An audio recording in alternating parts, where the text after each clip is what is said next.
श्री शिवाय नमस्तुभ्यम। हर हर महादेव। प्रिय श्रोताओं, आज से हमारे चैनल पर प्रारंभ हो रही है शिव पुराण की दिव्य कथा श्रृंखला, जो भगवान शिव की महिमा, रहस्य और अद्भुत लीलाओं से उत्प्रोत है। और यह ग्रंथ न केवल सृष्टि की उत्पत्ति को प्रकट करता है, बल्कि जीवन, मृत्यु, मोक्ष और धर्म के गढ़ रहस्यों को भी उजागर करता है। शिव पुराण का प्रत्येक अध्याय एक ज्योति है, जो हमारे भीतर छिपे अंधकार को हरने की शक्ति रखता है। आप सभी श्रोताओं से निवेदन है कि आप इस दिव्य श्रृंखला को पहले अध्याय से लेकर अंतिम अध्याय तक निरंतर रूप से सुने, क्योंकि हर प्रसंग आपस में जुड़ा है और एक एक कथा आपको भगवान शिव के और समीप ले जाएगी। इस श्रृंखला में हर दिन एक नई कथा के साथ हम करेंगे भगवान शिव का ध्यान और एक नई प्रार्थना के साथ करेंगे कथा का शुभारंभ, ताकि हमारा मन, वचन और आत्मा पूर्ण रूप से भगवान शिव में लीन हो जाए, जिनके कंठ में नील वर्ण है, मस्तक पर चंद्रमा है, जो नाग को यज्ञोपवीत की तरह धारण करते हैं, श्री ब्रह्मा और विष्णु जिनके चरणों में है, ऐसे उमापति रुद्र को हम सब नमस्कार करते हैं। हे त्रिपुरांत तक शिव, आप ही आदि हैं, आप ही अनंत हैं, आपकी ही कृपा से जीव मृत्यु से मुक्त होता है। आज जब हम शिव पुराण की ये यात्रा आरंभ कर रहे हैं, तो कृपया हमारे चित्त को शांत, बुद्धि को निर्मल और आत्मा को पवित्र करें। हमें आपकी कथा का श्रवण करने का सौभाग्य मिला है, तो यह सार्थक भी आपकी ही कृपा से होगा। ओम नमः शिवाय। श्री शौनक जी ने पूछा, है महाज्ञानी सूत जी, आप संपूर्ण सिद्धांतों के ज्ञाता हैं। हे प्रभु, मुझसे पुराणों की कथाओं के सार तत्व का विशेष रूप से वर्णन कीजिए। ज्ञान और वैराग्य सहित भक्ति से प्राप्त होने वाले विवेक की वृद्धि कैसे होती है, तथा साधु पुरुष किस प्रकार अपने काम, क्रोध आदि मानसिक विकारों का निवारण करते हैं। इस घोर कलयुग में जीव प्रायः आसुर स्वभाव के हो गए हैं। उस जीव समुदाय को शुद्ध बनाने के लिए सर्वश्रेष्ठ उपाय क्या है? आप इस समय मुझे ऐसा कोई शाश्वत साधन बताइए, जो कल्याणकारी वस्तुओं में भी सबसे उत्कृष्ट और परम मंगलमय हो, तथा पवित्र करने वाले उपायों में भी सर्वोत्तम पवित्र कारक उपाय हो। हितात वह साधन ऐसा हो, जिसके अनुष्ठान मात्र से ही अंतःकरण की विशेष शुद्धि हो जाए, तथा उससे निर्मल मन वाले पुरुष को सदा के लिए भगवान शिव की प्राप्ति हो जाए। तब श्री सूत जी कहने लगे कि हे मुनि श्रेष्ठ शौनक जी, आप धन्य हो, क्योंकि आपके हृदय में पुराण कथा सुनने का विशेष प्रेम और लालसा है। इसलिए मैं शुद्ध बुद्धि से विचार कर आपसे परम उत्तम शास्त्र का वर्णन करता हूँ। हे वत्स, वह संपूर्ण शास्त्रों के सिद्धांत से संपन्न, भक्ति आदि को बढ़ाने वाला और भगवान शिव को संतुष्ट करने वाला है। कानों के लिए रसायन अमृत स्वरूप तथा दिव्य है, तुम उसे श्रवण करो। हे मुनि, वह परम उत्तम शास्त्र है शिव पुराण, जिसका पूर्व काल में भगवान शिव ने ही प्रवचन किया था। यह काल रूपी सर्प से प्राप्त होने वाले महान त्रास का विनाश करने वाला उत्तम साधन है। गुरुदेव व्यास जी ने सनत कुमार मुनि का उपदेश पाकर बड़े आदर से संक्षेप में ही इस पुराण का प्रतिपादन किया है। इस पुराण के पठन पाठन का उद्देश्य है कलयुग में उत्पन्न होने वाले मनुष्यों के परम हित का साधन। यह शिव पुराण परम उत्तम शास्त्र है और इसे भूतल पर भगवान शिव का वांग्मय स्वरूप समझना चाहिए। सभी प्रकार से इसका सेवन करना चाहिए। इसका पठन और श्रवण सर्वसाधन रूप है। इससे भगवान शिव की भक्ति पाकर श्रेष्ठतम स्थिति में पहुंचा हुआ मनुष्य शीघ्र ही शिव पद को प्राप्त कर लेता है। इसलिए संपूर्ण प्रयास करके मनुष्यों ने इस पुराण को पढ़ने की इच्छा की है, अथवा इसके अध्ययन को अभीष्ट साधन माना है। इसी तरह इसका प्रेम पूर्वक श्रवण भी संपूर्ण मनोवांछित फलों को देने वाला है। भगवान शिव के इस पुराण को सुनने से मनुष्य सभी पापों से मुक्त हो जाता है और इस जीवन में बड़े बड़े उत्कृष्ट भोगों का उपभोग करके अंत में शिवलोक को प्राप्त कर लेता है। यह शिव पुराण नामक ग्रंथ 24,000 श्लोकों से युक्त है। इसकी 7 संगीताएं हैं और मनुष्य को चाहिए कि वह भक्ति, ज्ञान और वैराग्य से संपन्न हो। बड़े आदर से इसका श्रवण करें। जो हर दिन नियम से शिव पुराण को पढ़ता है या सुनता है, वह पुण्यात्मा है और इसमें बिल्कुल भी संचय नहीं है। जो उत्तम बुद्धि वाला पुरुष अंतकाल में भक्ति पूर्वक इस पुराण को सुनता है, उस पर अत्यंत प्रसन्न हुए भगवान महेश्वर उसे अपना परमधाम प्रदान कर देते हैं। जो प्रतिदिन आदर पूर्वक इस शिव पुराण का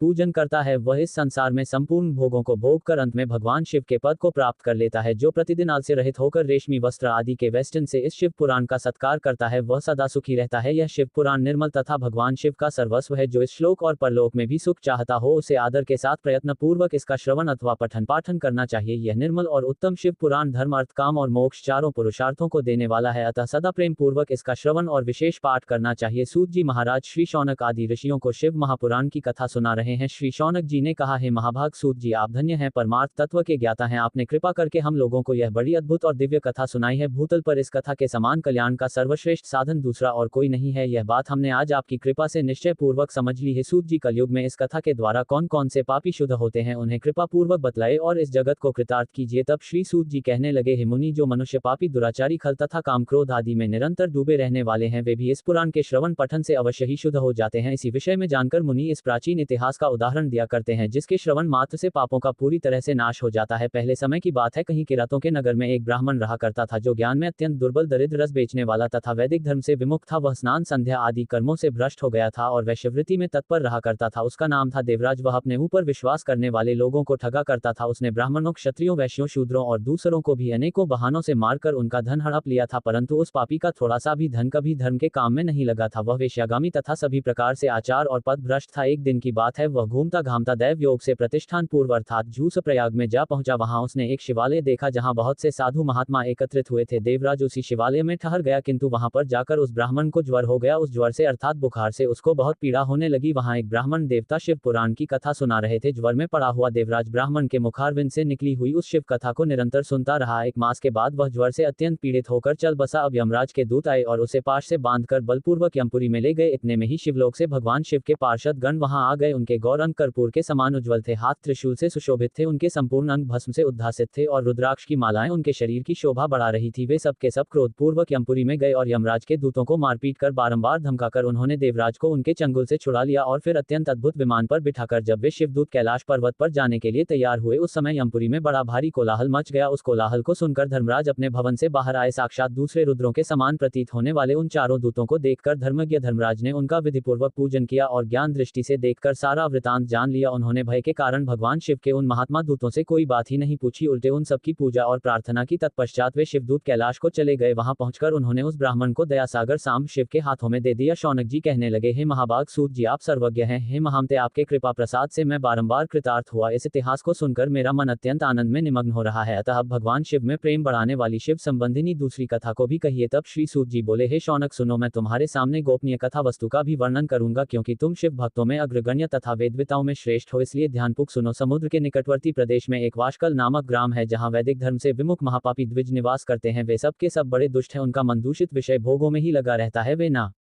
तो देवताओं पर विश्वास करते हैं, ना भाग्य पर। वे सभी कुटिल वृत्ति वाले हैं, किसानी करते और भांति भांति के घातक अस्त्र शस्त्र रखते हैं। वे व्यभिचारी और खल हैं। ज्ञान वैराग्य तथा सधर्म का सेवन ही मनुष्य के लिए परम पुरुषार्थ होता है, इस बात को वे बिल्कुल भी नहीं जानते। वे सभी पशु बुद्धि वाले हैं और जहाँ के ध्वज ऐसे हो वहाँ के अन्य वर्णों के विषय में कहा ही क्या जा सकता है। अन्य वर्णों के लोग भी उन्हीं की भांति कुत्सित विचार रखने वाले स्वधर्म विमुख और खल हैं। द्विज अर्थात ब्राह्मण होता है। वे सभी कुकर्मों में लगे रहते और नित्य विषय भोगों में ही डूबे रहते हैं। वहाँ की सभी स्त्रियां भी कुटिल स्वभाव की, स्वेच्छाचारिणी, पापासक्त, कुत्सित विचार वाली और व्यभिचारिणी हैं। वे सद्व्यवहार और सदाचार से सर्वथा शून्य हैं। इस प्रकार वहां दुष्टों का ही निवास है। उस वाशकल नामक गांव में किसी समय एक बिंदुक नामधारी ब्राह्मण रहता था। वह बड़ा अधम था, दुरात्मा और महापापी था। फिर भी उसकी स्त्री बड़ी सुंदरी थी, तब भी वह कुमार्ग पर ही चलता था। उसकी पत्नी का नाम चंचुला था। वह सदा उत्तम धर्म के पालन में लगी रहती थी, तब भी उसे छोड़कर वह दुष्ट ब्राह्मण वेश्यागामी हो गया था। इस तरह कुकर्म में लगे हुए उस बिंदु के बहुत वर्ष बीत गए। उसकी पत्नी चंचुला काम से पीड़ित होने पर भी, स्वधर्म नाश के भय से क्लेश सहकर भी दीर्घ काल तक धर्म से भ्रष्ट नहीं हुई, परंतु दुराचारी पति के आचरण से प्रभावित होकर आगे चलकर वह स्त्री भी दुराचारिणी हो गई। इस तरह दुराचार में डूबे हुए उन्मूलित वाले पति पत्नी का बहुत सारा समय ऐसे ही बीत गया। कुछ समय बाद किसी वेश्या का पति बना हुआ वह दूषित बुद्धि वाला दुष्ट ब्राह्मण बिंदुक समयु मृत्यु को प्राप्त होकर नरक में जा पड़ा। बहुत दिनों तक नरक के दुख भोगकर वह मूढ़ बुद्धि पापी विंध्य पर्वत पर भयंकर पिशाच बन गया। इधर उस दुराचारी पति बिंदुक के मर जाने पर वह मूढ़ हृदया चंचुला बहुत समय तक पुत्रों के साथ अपने घर में ही रही। एक दिन की बात है, देवयोग से किसी पुण्य पर्व के आने पर वह स्त्री भाई बंधुओं के साथ गोकर्ण क्षेत्र में गई। तीर्थ यात्रियों के संग से उसने भी उस समय जाकर किसी तीर्थ के जल में स्नान कर लिया। फिर वह स्नान करने के पश्चात मेला देखने की दृष्टि से और ऐसे भाव से अपने बंधुजनों के साथ यहाँ वहां घूमने लगी। घूमती घामती वह किसी देव मंदिर में पहुंच गई और वहां उसने एक दिव्यज्ञ ब्राह्मण के मुख से भगवान शिव की परम पवित्र और मंगलकारिणी उत्तम पौराणिक कथा सुन ली। कथावाचक ब्राह्मण उस समय कह रहे थे कि जो स्त्रियां पर पुरुषों के साथ व्यभिचार करती हैं, वे मरने के बाद जब यमलोक में जाती हैं, तब यमराज के दूत उन्हें तपे हुए लोहों से दागते हैं। पौराणिक ब्राह्मण के मुख से यह वैराग्य बढ़ाने वाली कथा सुनकर चंचुला भय से व्याकुल होकर वहां कांपने लगी। जब कथा समाप्त हुई और सुनने वाले सभी लोग वहां से बाहर चले गए, तब वह भयभीत नारी एकांत में शिव पुराण की कथा बांचने वाले उन ब्राह्मण देवता से कहने लगी। चंचुला कहने लगी, हे ब्राह्मण देवता, मैं अपने धर्म को नहीं जानती थी, इसलिए मेरे द्वारा बड़ा भारी दुराचार हुआ है। हे स्वामिन, मेरे ऊपर अनुपम कृपा करके आप मेरा उद्धार कीजिए। आज आपके वैराग्य रस से उत्प्रोत इस प्रवचन को सुनकर मुझे बड़ा भारी भय लग रहा है। मैं कांप उठी हूँ और मुझे इस संसार से वैराग्य हो गया है। मुझ मूर्छित वाली पापिनी को धिक्कार है। मैं सर्वथा निंदा के योग्य हूँ, कुसित विषयों में फंसी हुई हूँ और अपने धर्म से विमुख हो गई हूँ। है न जाने किस किस घोर कष्टदायक दुर्गति में मुझे पड़ना पड़ेगा और वहां कौन बुद्धिमान पुरुष को मार्ग में मन लगाने वाली मुझ पापिनी का साथ देगा। मृत्यु काल में उन भयंकर यमदूतों को मैं कैसे देखूंगी। जब वे बलपूर्वक मेरे गले में फंदे डालकर मुझे बांधेंगे, तब मैं कैसे धीरज धारण कर सकूंगी। नरक में जब मेरे शरीर के टुकड़े टुकड़े कर दिए जाएंगे, उस समय विशेष दुख देने वाली उस महायातना को मैं वहां कैसे सह सकूंगी। हाय, मैं मारी गई, मैं जल गई, मेरा हृदय विदीर्ण हो गया और मैं सब प्रकार से नष्ट हो गई, क्योंकि मैं हर तरह से पाप में ही डूबी रही हूँ। हे ब्राह्मण, अब आप ही मेरे गुरु, आप ही मेरी माता और आप ही मेरे पिता हैं। आपकी शरण में आई हुई मुझ दीन अबला का आप ही उद्धार कीजिए, केवल आप ही उद्धार कीजिए। श्री सूत जी कहते हैं, हे शौनक, इस प्रकार खेद और वैराग्य से युक्त हुई चंचुला ब्राह्मण देवता के दोनों चरणों में गिर पड़ी। तब उन बुद्धिमान ब्राह्मण ने कृपा पूर्वक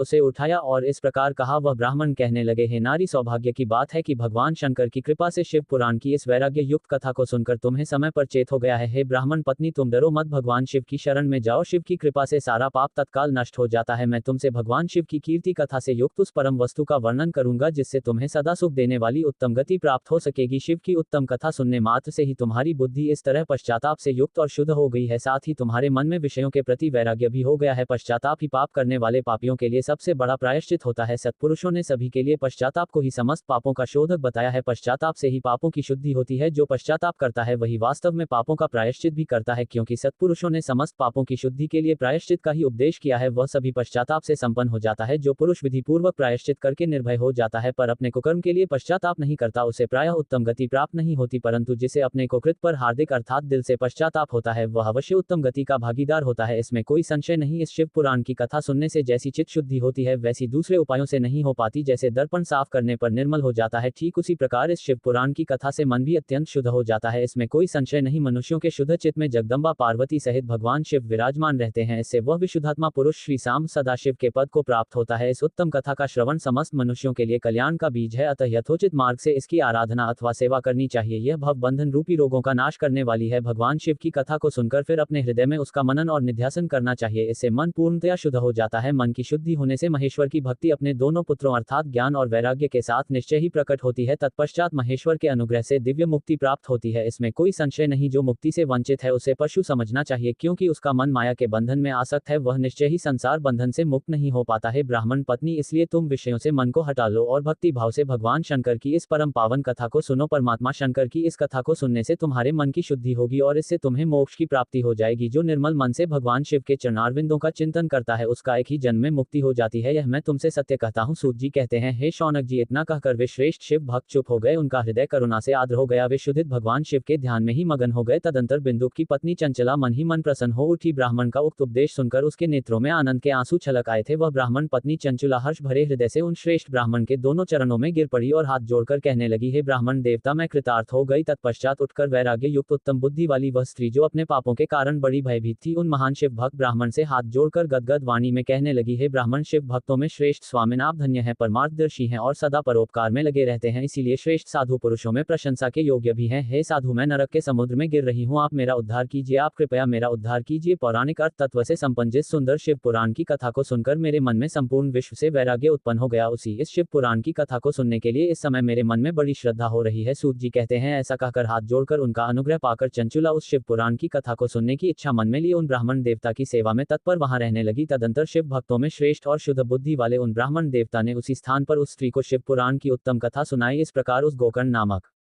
महाक्षेत्र में उन्हीं श्रेष्ठ ब्राह्मण से उसने शिव पुराण की परम उत्तम कथा सुनी, जो भक्ति ज्ञान और वैरागी को बढ़ाने वाली तथा मुक्ति देने वाली है। उस परम उत्तम कथा को सुनकर वह ब्राह्मण पत्नी अत्यंत कृतार्थ हो गई। उसका मन शीघ्र ही शुद्ध हो गया और फिर भगवान शिव के अनुग्रह से उसके हृदय में शिव के सगुण रूप का चिंतन होने लगा। इस प्रकार उसने भगवान शिव में लगी रहने वाली उत्तम बुद्धि पाकर भगवान शिव के सच्चिदानंदमय स्वरूप का बारंबार चिंतन प्रारंभ किया। तत्पश्चात समय के पूरे होने पर भक्ति ज्ञान और वैराग्य से युक्त हुई चंचुला ने अपने शरीर को बिना किसी कष्ट के त्याग दिया। इतने में ही त्रिपुर शत्रु भगवान शिव का भेजा हुआ एक दिव्य विमान द्रुत गति से वहां पहुंचा, जो उनके अपने गणों से संयुक्त और भांति भांति के शोभा साधनों से संपन्न था। चंचुला उस विमान पर आरूढ़ हो गई अर्थात विराजमान हो गई और भगवान शिव के श्रेष्ठ पार्षदों ने उसे तत्काल शिवपुरी में पहुंचा दिया। उसके सारे कलह कक्लेश, उसके सारे पाप धुल चुके थे। वह दिव्य रूप धारणी दिव्यांगना हो गई थी। उसके दिव्य अवयव उसकी शोभा बढ़ा रहे थे। मस्तक पर अर्धचंद्र का मुकुट धारण किए हुए वह गौरांगी देवी शोभाशाली दिव्य आभूषणों से विभूषित थी। शिवपुरी में पहुंचकर उसने सनातन देवता त्रिनेत्रधारी महादेव जी को देखा। सभी मुख्य देवता गण उनकी सेवा में खड़े हुए थे। गणेश जी, भृंगी, नंदीश्वर तथा वीरभद्रेश्वर आदि उनकी सेवा में उत्तम भक्ति भाव से उपस्थित थे। उनकी अंकांत करोड़ों सूर्यों के समान प्रकाशित हो रही थी। कंठ में नील चिन्ह शोभा पा रहा था। 5 मुख और प्रत्येक मुख में 3-3 नेत्र थे। मस्तक पर अर्धचंद्राकार मुकुट शोभा बढ़ा रहा था। उन्होंने अपने वामांग भाग में गौरी देवी को बिठा रखा था, जो विद्युत पुंज के समान प्रकाशित थी। गौरी पति महादेव जी की कांत कपूर के समान गौर थी। उनका सारा शरीर श्वेत भस्म से भाषित था। शरीर पर श्वेत वस्त्र शोभा पा रहे थे। इस प्रकार परम उज्ज्वल भगवान शंकर का दर्शन करके वह ब्राह्मण पत्नी चंचला बहुत प्रसन्न हुई। अत्यंत प्रीति युक्त होकर उसने उसने बड़ी उतावली के साथ भगवान को बारंबार नतमस्तक होकर प्रणाम किया और फिर हाथ जोड़कर वह बड़े प्रेम आनंद और संतोष से युक्त होकर विनीत भाव से खड़ी हो गई। उसके नेत्रों से आनंदाश्रुओं की अविरल धारा बहने लगी तथा सावन महीने का बड़ी रोमांचकता से इंतजार करते हैं। पार्वती और भगवान शंकर ने उसे कांवड़ यात्रा के साथ और महादेव का दर्शन करते हैं। दृष्टि से उसकी ओर देखा। मान्यता है कि सावन में की गई शिव पूजा से चंचुला को प्राप्ति होती है। शिक्षण अपनी सखी बना लिया। महीने में भगवान शिव का स्वराभिषेक करने से अविचल निवास पाकर है और जीवन में शांति और समृद्धि आती है। अनुभव करने लगी। सावन के इस महत्वपूर्ण महीने में शिवलिंग का अभिषेक चंचुला ने उमा देवी के पास जाकर प्रणाम किया और दोनों हाथ अर्चना से मनोवांछित फल करने लगी। चंचुला इस प्रकार कहने लगी, हे सावन का महीना माताओं में मनुष्य समर्पित होने के कारण विशेष महत्व रखता है। समस्त सुखों को देने वाली शान सोमवार ब्रह्म स्वरूपिणी है। महत्व होता है। ब्रह्मा आदि देवताओं द्वारा सेवित है। मन में सवाल है कि इस साल सावन में कितने सोमवार बनेंगे। स्वरूपिणी आदि प्रकृति जानते हैं। संसार की सृष्टि में श्रावण मास करने वाली है। तीनों गुणों का सावन के नाम से भी जाना जाता है। महेश्वर इन तीनों देवताओं का आवास स्थान को समर्पित है और माना जाने वाली पराशक्ति भोलेनाथ पृथ्वी पर वास करते हैं और अपने भक्तों की मनोकामनाएं पूरी करते हैं। चंचुला इस प्रकार सावन का महीना शिव की स्तुति करके सिर झुकाए चुप हो गई। उसका समय में प्रेम के आंसू उमड़ आए। इस दौरान देश भर के शिवालयों में श्रद्धालुओं की देवी पार्वती ने चंचुला को संबोधित करके बड़े प्रेम से इस प्रकार कहा, देवी पार्वती कहने लगी, महादेव को प्रसन्न करने का प्रयास करते हैं। की हुई इस स्तुति से सावन का महीना प्रकृति के हरे भरे तुम्हारे लिए दर्शाता है। जब चारों ओर हरियाली छाई रहती है और वातावरण मनमोहक होता है। गिरिराज कुमारी मेरे पति शिव मंदिर में विशेष पूजा अर्चना हुई है। मैं नहीं जानती कि कीर्तन का आयोजन किया जाता है। पतिदेव से जिस प्रकार संयुक्त हो सकूं वैसा मास में भगवान महेश्वरी महादेवी मेरे लिए सच्चे मन से पूजा अर्चना और नियमों का पालन करना चाहिए। डूबे रहते थे। उनकी सावन के महीने में सोमवार का विशेष महत्व होता है प्राप्त हुए मुझे। इसलिए आइए इस लेख में जानते हैं कि श्रावण मास में तुम्हारा बिंदु नाम वाला पति बड़ा पापी था। उसका अंतःकरण बड़ा ही दूषित शुरू हो रहा है। सावन ने वाला महामूल मरने के बाद पंचांग के अनुसार वर्षों तक नरक में नाना प्रकार के श्रावण मास की शुरुआत शुक्रवार 11 जुलाई 2025 से हो रही है। पिशाच बना हुआ है और इस समय वह पिशाच अवस्था में ही है और नाना प्रकार का समापन शनिवार 9 है 2025 को रहता है और सदा सब प्रकार के भगवान शिव की आराधना करना बेहद शुभ और फलदायी माना जाता है। बात सुनकर उत्तम सावन का पालन करने वाली चंचुला उस समय सावन के महीने में सोमवार का दिन भगवान शिव को समर्पित होता है और इस दिन व्रत रखने का महेश्वरी को प्रणाम करके पुनः माना जाता है कि सावन के सोमवार का व्रत रखने से अविवाहित कन्याओं करने वाले मेरे मिलता है और विवाहित महिलाओं को अखंड सौभाग्य की प्राप्ति होती है। मेरे उस पापात्मा पति को 2025 में सावन के महीने में कोई 4 सोमवार लाए। आपको नमस्कार है। देवी पार्वती कहने लगी, है सखी यदि तुम्हारा पति शिव पुराण की पुण्य में उत्तम कथा सुन ले तो सारी सावन सोमवार करके वह 21 जुलाई 2025 बन सकता है। अमृत के समान मधुर सावन सोमवार देवी के यह वचन 2025 चंचुला ने हाथ जोड़कर और अपना सावन सोमवार बारंबार प्रणाम किया और अपने पति के समस्त पापों की शुद्धि तथा सावन मास की प्राप्ति के लिए पार्वती देवी श्रावण प्रार्थना की मेरे पति को शिव पुराण सुनाने की ऐसी मान्यता है कि समुद्र मंथन के दौरान बारंबार प्रार्थना करने पर शिव इसी मौरा देवी को बड़ी दया आचार्य था जिससे महेश्वरी नीलावर कुमारी ने भगवान शिव की यह वजह है कि भगवान करने वाले गंधर्व राज कहा जाता है। उनसे प्रसन्नता पूर्वक से इस माह में शिव पूजा का विशेष महत्व है। तुम मेरे मन की बातों और माता पार्वती की आराधना करने से करने वाले वरदान प्राप्त होते हैं। एक बात कहती हूँ, तुम्हारा कल्याण हो तो मेरी विवाह में आ रही विंध्य पर्वत पर जाओ, वहाँ धन लाभ और रोगों से मुक्ति के लिए रहता है। उसका वृतांत तुम आरंभ से ही सुनो। मैं तुमसे प्रसन्नता में विवाहित महिलाएं अपने सौभाग्य की कामना करते हुए सावन के ब्राह्मण सोमवार को मेरी सखी चंचुला का पति था, परंतु वह दुष्ट वेश्यागामी हो गया। विशेष रूप से भगवान शिव को प्रसन्न करने का दिन रहने लगा और इस दिन के कारण पूजा पाठ और नियम शीघ्र फल प्रदान करते हैं। कर्तव्य का विवेक नहीं। सावन का मास भगवान शिव का प्रिय महीना माना जाता है। वस्तुओं का दान देना यही उसका स्वाभाविक पाने के लिए था। वह अस्त्र शस्त्र लेकर अभिषेक करता, बाएं हाथ से खाता। ऐसा विश्वास है कि इस मास में की गई घरों में आग लगा दिया भगवान शिव चांडालों से प्रेम करते हैं और प्रतिदिन सभी मनोकामनाएं में रहने लगा था। बड़ा दुष्ट था वह। सावन सोमवार का परिजाने वाली आराधना न केवल आनंद मनाने समस्याओं के समाधान के लिए बल्कि संपुराचार में ही फंसा रहा। परिवार के सुख शांति के लिए भी मृत्यु हो गई। वह पापियों के इस मास में शिवलिंग पर जल गया और वहां पर बहुत से नरकों का और शिव की आराधना करने से विशेष समय विंध्य पर्वत पर पिशाच बना हुआ है। वही खुशहाली और पिशाच अपने पापों का फल भोग रहा है। तो सावन का महीना मनाए जाने का कारण उस दिव्य कथा का प्रवचन करो। सावन मास के दौरान समस्त पापों का नाश करने वाली है शिव पुराण की कथा का श्रवण से उसकी अल्पायु बनकर चिरंजीवी उसका हृदय शीघ्र ही समस्त पापों से शुद्ध हो जाएगा। बताती है कि शिव जी की आराधना से असंभव भी संभव होने पर बिंदुक नामक पिशाच को मेरी आज्ञा से विमान पर बिठाकर तुम भगवान शिव के समीप ले आओ। श्री प्रसन्न होते हैं और अपने भक्तों को महेश्वरी उमा के इस प्रकार आदेश का वरदान देते हैं। गंधर्वराज तुम मन ही मन बड़े प्रसन्न हुए। उन्होंने अपने भावना की सावन मास में ही जाते उस पिशाच की सती साध्वी पत्नी चंचुला के साथ ने हलाहल विष का पान कर लिया के प्रिय मित्र उन्हें तीव्र पीड़ा होने लगी। जल पर्वत पर गए। अब तब देवताओं ने शिव गया होगा कि शांत करने के लिए उनका कार्य क्या था। यहाँ पर वह पिशाच इसी वजह से शिवलिंग पर जलाभिषेक की परंपरा शुरू। पिशाच को देखा। आज भी सावन मास में विशेष बहुत बड़ी जाती है। वह हंसता कभी रोता। ऐसा माना जाता है कि सावन में आकृति बड़ी विकराल का जलाभिषेक करता है। उत्तम के गान करने वाले महाभगवान शिव हर लेते हैं भयंकर पिशाच को। सावन के महीने में ही भगवान शिव पृथ्वी पर अवतरित होकर राम की कथा बांधने का निश्चय करके भव्य स्वागत किया गया और उनका जलाभिषेक कर सम्मानित किया गया था। में बड़े वेग से यह प्रचार है कि हर सावन मास में भगवान शिव अपनी ससुराल करने के उद्देश्य से शिव पुराण की उत्तम कथा सुनाने के लिए तुम महाराज इस मास में विशेष पूजा अर्चना करते हैं, सुनने के लोग भगवान शिव की कृपा प्राप्त कर सकें और जब पहुंचे आदर पूर्वक शांति और समृद्धि से आए हुए लोगों का उस पर्वत पर बड़ा सावन का कल्याणकारी समाहिना शिव भक्तों के लिए अत्यंत महत्वपूर्ण से बांधकर आसन पर बिठाया और हाथ में वीणा लेकर विशेष फलदायी माने जाने प्रारंभ कर दिया। अब आपको यहाँ पर ध्यान देना है कि कौन कौन सी संगीताओं का वर्णन आपको शिव पुराण की कथा में सुनने को मिलेगा। पहली अर्थात विश्व संहिता से लेकर सातवीं वायु संहिता तक महात्म्य सहित शिव पुराण की कथा का उन्होंने स्पष्ट वर्णन किया। सातों संगीताओं सहित शिव पुराण का आदरपूर्वक श्रवण करके सभी श्रोता को सुनने के लिए आप हमारे और उस चैनल में शिव पुराण को लाइक और ज्यादा से ज्यादा लोगों के साथ शेयर होकर अपने उस पैशाचिक शरीर का त्याग हमें कमेंट बॉक्स में जरूर भेजें। दिव्य हो गया, धन्यवाद। गौरवर्ण की हो गई शरीर पर श्वेत वस्त्र तथा सभी प्रकार के पुरुषोचित आभूषण उसके अंगों को उद्भाषित करने लगे। वह त्रिनेत्रधारी चंद्रशेखर रूप हो गया। इस प्रकार दिव्य देहधारी होकर श्रीमान बिंदुक अपनी प्राण वल्लभा चंचुला के साथ स्वयं भी पार्वती वल्लभ भगवान शिव का गुणगान करने लगा। उसकी स्त्री को इस प्रकार दिव्य रूप से सुशोभित देखकर वे सभी देवर्षि बड़े विस्मित हुए। उनका चित्त परमानंद से परिपूर्ण हो गया। भगवान महेश्वर का वह अद्भुत चरित्र सुनकर वे सभी श्रोता परम कृतार्थ होकर प्रेम पूर्वक श्री शिव जी का यशोगान करते हुए अपने अपने धाम को चले गए। दिव्य रूपधारी श्रीमान बिंदुक भी सुंदर विमान पर अपनी प्रियतमा के साथ बैठकर सुखपूर्वक आकाश में स्थित होकर बड़ी शोभा पाने लगा। तत्पश्चात महेश्वर के सुंदर और मनोहर गुणों का गान करता हुआ वह अपनी प्रियतमा तथा तुम के साथ शीघ्र ही शिव धाम में जा पहुंचा। वहां भगवान महेश्वर तथा पार्वती देवी ने प्रसन्नता पूर्वक बिंदु का बड़ा सत्कार किया और उसे अपना पार्षद बना लिया। उसकी पत्नी चंचला देवी पार्वती जी की सखी बन गई। उस घनीभूत ज्योति स्वरूप परमानंदमय सनातन धाम में अविचल निवास पाकर वे दोनों दंपत्ति परम सुखी हो गए। शौनक जी कहते हैं, हे सूत जी, आपको नमस्कार है। आप धन्य हैं, शिव भक्तों में श्रेष्ठ हैं, आपके महान गुण वर्णन करने योग्य हैं। अब आप कल्याणमय शिव पुराण के श्रवण की विधि बतलाइए जिससे सभी श्रोताओं को संपूर्ण उत्तम फल की प्राप्ति हो सके। तब सूत जी महाराज कहने लगे कि हे मुनि शौनक, अब मैं तुम्हें संपूर्ण फल की प्राप्ति के लिए शिव पुराण के श्रवण की विधि बता रहा हूँ। ध्यानपूर्वक सुनो। पहले किसी ज्योतिषी को बुलाकर दान मान से संतुष्ट करके अपने सहयोगी लोगों के साथ बैठकर बिना किसी विघ्न बाधा के कथा की समाप्ति होने के उद्देश्य से शुद्ध मुहूर्त का अनुसंधान कराएं और फिर प्रयत्न पूर्वक देश में स्थान स्थान पर यह संदेश भेजें कि हमारे यहाँ शिव पुराण की कथा होने वाली है। अपने कल्याण की इच्छा रखने वाले लोगों को उसे सुनने के लिए अवश्य पधारना चाहिए। कुछ लोग भगवान श्री हरि की कथा से बहुत दूर पड़ गए हैं। कितने ही स्त्री शूद्र आदि भगवान शंकर के कथा कीर्तन से वंचित रहते हैं। उन सभी को भी सूचना मिल जाए ऐसा प्रबंध करना चाहिए। देश के जिस भी कोने में जो भगवान शिव के भक्त हो तथा शिव कथा के कीर्तन और श्रवण के लिए उत्सुक हो, उन सभी को आदर पूर्वक बुलवाना चाहिए और आए हुए लोगों का सभी प्रकार से आदर सत्कार करना चाहिए। शिव मंदिर में, तीर्थ में, वन प्रांत में अथवा घर में शिव पुराण की कथा सुनने के लिए उत्तम स्थान का निर्माण करना चाहिए। केले के खंभों से सुशोभित एक ऊंचा कथा मंडप तैयार कराएं, उसे सब ओर से फल पुष्प आदि से तथा सुंदर चंदोवे से अलंकृत करें और चारों ओर ध्वजा पत्ता लगाकर तरह तरह के सामानों से सजाकर सुंदर शोभा संपन्न बना दें। भगवान शिव के प्रति सभी प्रकार से उत्तम भक्ति करनी चाहिए। वही सब तरह से आनंद का विधान करने वाली है। परमात्मा भगवान शंकर के लिए दिव्य आसन का निर्माण करना चाहिए तथा कथावाचक के लिए भी एक ऐसा दिव्य आसन बनाना चाहिए जो उनके लिए सुखद हो सके। हे मुनि, नियम पूर्वक कथा सुनने वाले श्रोताओं के लिए भी यथा योग्य सुंदर स्थानों की व्यवस्था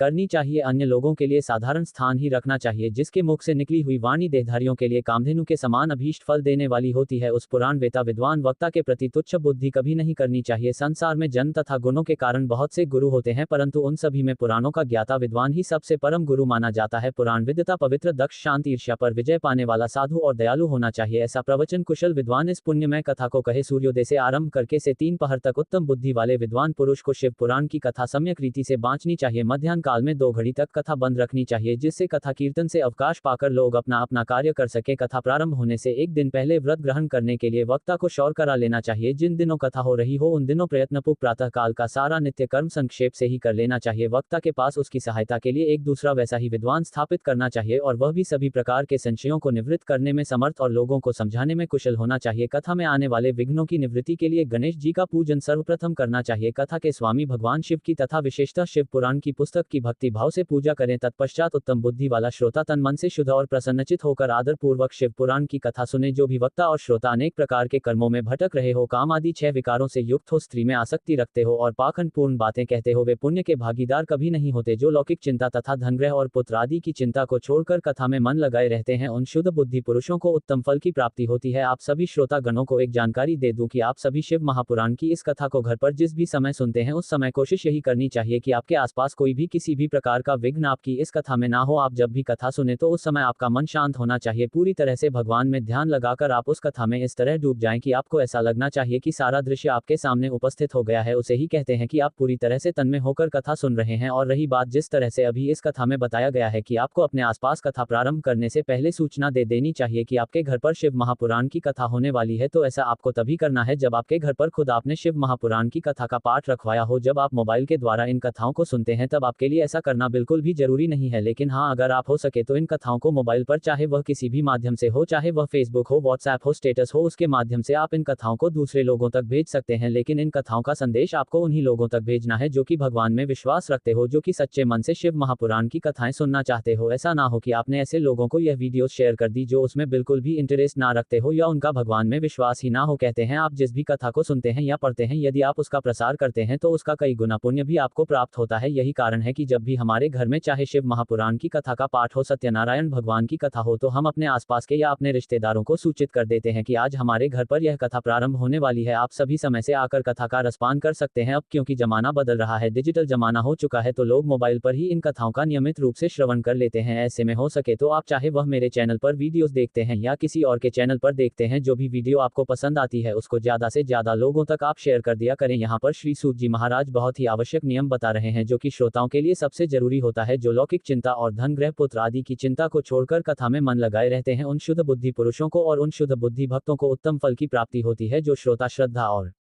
भक्ति से युक्त होते हैं, दूसरे कर्मों में मन नहीं लगाते, यानी कि कथा सुनते समय उनका सारा ध्यान केवल कथा में ही रहता है, और जो भक्त मौन, पवित्र और उद्वेग शून्य होते हैं वे ही पुण्य के भागीदार होते हैं। कहते हैं कि जब भी आप किसी भी भगवान की कथा सुनते हैं तब आपको अपनी आंखें बंद कर मन की आंखों से सारे दृश्य को देखना चाहिए। सूत जी कहने लगे, हे शौनक जी, अब शिव पुराण सुनने का व्रत लेने वाले पुरुषों के लिए जो नियम बताए गए हैं उन्हें भी भक्ति पूर्वक सुनो। नियम पूर्वक इस श्रेष्ठ कथा को सुनने से बिना किसी विघ्न बाधा के उत्तम फल की प्राप्ति होती है। जो लोग दीक्षा से रहित हैं उनका कथा श्रवण में अधिकार नहीं है, अतः मुनि कथा सुनने की इच्छा वाले सभी लोगों को पहले वक्ता से दीक्षा ग्रहण कर लेनी चाहिए। जो लोग नियम से कथा सुने उन्हें ब्रह्मचर्य से रहना चाहिए, धरती पर सोना चाहिए, के पत्तलों में खाना और प्रतिदिन कथा समाप्त होने पर ही अन्न ग्रहण करना चाहिए। जिसमें शक्ति हो वह पुराण की समाप्ति तक उपवास करके शुद्धता पूर्वक भक्ति भाव से उत्तम शिव पुराण को सुनना चाहिए। इस कथा का व्रत लेने वाले पुरुष को प्रतिदिन एक बार ही हविष्यांत भोजन करना चाहिए, अर्थात शुद्ध सात्विक भोजन करना चाहिए। जिस प्रकार से कथा श्रवण का नियम सुख पूर्वक सच सके वैसे ही करना चाहिए। गरिष्ठ अन्न, दाल, जला हुआ अन्न, सेम, मसूर, भाव दूषित तथा बासी अन्न को खाकर कथावृत पुरुष कभी भी कथा को ना सुने। जिसने कथा का व्रत ले रखा हो वह पुरुष प्याज, लहसुन, हींग, गाजर, मादक वस्तु तथा आमिष कही जाने वाली वस्तुओं का त्याग कर दे। कथा का व्रत लेने वाला पुरुष या भक्त काम, क्रोध आदि 6 विकारों को, ब्राह्मणों की निंदा को तथा पतिव्रता और साधु संतों की निंदा को भी त्याग दे। कथा प्रति भक्त प्रतिदिन सत्य, शौच, दया, मौन, सरलता, विनय तथा हार्दिक उदारता, इन सद्गुणों को सदा अपनाए रहे। श्रोता निष्काम हो या सकौम, वह नियम पूर्वक कथा सुने। सकौम पुरुष अपनी अभीष्ट कामना को प्राप्त करता है और निष्काम पुरुष मोक्ष पा लेता है, अर्थात कर्म ही करना मनुष्य का कर्तव्य होना चाहिए, फल की चिंता नहीं करना चाहिए। कर्म ऐसे होने चाहिए जो कि सभी प्राणियों के हित में हो। ऐसा ना हो कि कर्म आप करते जा रहे हैं, चाहे उनसे दूसरे प्राणियों को नुकसान हो रहा हो, तो ऐसे किए गए कर्मों का आपको सिर्फ पाप ही भुगतने मिलेगा। दरिद्र, क्षय का रोगी, पापी, भाग्यहीन तथा संतान रहित भक्तों को भी इस उत्तम कथा को सुनना चाहिए। काक, बंध्या आदि जो 7 प्रकार की दुष्टा स्त्रियां हैं वे तथा जिसका गर्भ गिर जाता हो वह, इन सभी को शिव पुराण की उत्तम कथा अवश्य सुननी चाहिए। हे मुनि, स्त्री हो या पुरुष, सभी को यत्न पूर्वक विधि विधान से शिव पुराण की यह उत्तम कथा अवश्य सुननी चाहिए। हे महर्षि, इस तरह शिव पुराण की कथा के पाठ और श्रवण संबंधी यज्ञोत्सव की समाप्ति होने पर श्रोताओं को भक्ति और प्रयत्न पूर्वक भगवान शिव की पूजा की भांति पुराण पुस्तक की भी पूजा करनी चाहिए। तदंतर विधि पूर्वक वक्ता का भी पूजन करना आवश्यक है। पुस्तक को आच्छादित करने के लिए अर्थात ढकने के लिए नवीन और सुंदर वस्ता बनावे, उसे बांधने के लिए दृढ़ और दिव्य डोरी लगानी चाहिए, फिर उसका विधिवत पूजन करना चाहिए। हे मुनि श्रेष्ठ, इस प्रकार महान उत्सव के साथ पुस्तक और वक्ता की विधिवत पूजा करके वक्ता की सहायता के लिए स्थापित किए हुए पंडित जी का भी उसी के अनुसार धन आदि के द्वारा उससे कुछ ही कम सत्कार करना चाहिए। वहां आए हुए ब्राह्मणों को अन्न धन आदि का दान करना चाहिए। साथ ही गीत, वाद्य और नृत्य आदि के द्वारा महान उत्सव की रचना करनी चाहिए। हे शौनक जी, यदि श्रोता विरक्त हो तो उसके लिए कथा समाप्ति के दिन विशेष रूप से उस गीता का पाठ करना चाहिए जिसे श्री रामचंद्र जी के प्रति भगवान शिव ने कहा था। यदि श्रोता गृहस्थ हो तो उस बुद्धिमान को उस श्रवण कर्म की शांति के लिए शुद्ध हविष्य के द्वारा होम करना चाहिए। हे मुनि, रुद्र संहिता के प्रत्येक श्लोक द्वारा होम करना उचित होता है अथवा गायत्री मंत्र से ही होम करना चाहिए, क्योंकि वास्तव में यह पुराण गायत्रीमय ही है, अथवा इन सब के अतिरिक्त शिव पंचाक्षर मूल मंत्र से हवन करना उचित है। होम करने की शक्ति ना हो तो विद्वान पुरुष यथाशक्ति हवनीय हविष्य का ब्राह्मण को दान करें। घर में किसी भी प्रकार के दोष की शांति के लिए भक्ति पूर्वक शिव सहस्त्र नाम का पाठ अथवा श्रवण करना चाहिए। इससे सब कुछ सफल हो जाता है, इसमें कोई संशय नहीं, क्योंकि तीनों लोकों में उससे बढ़कर कोई वस्तु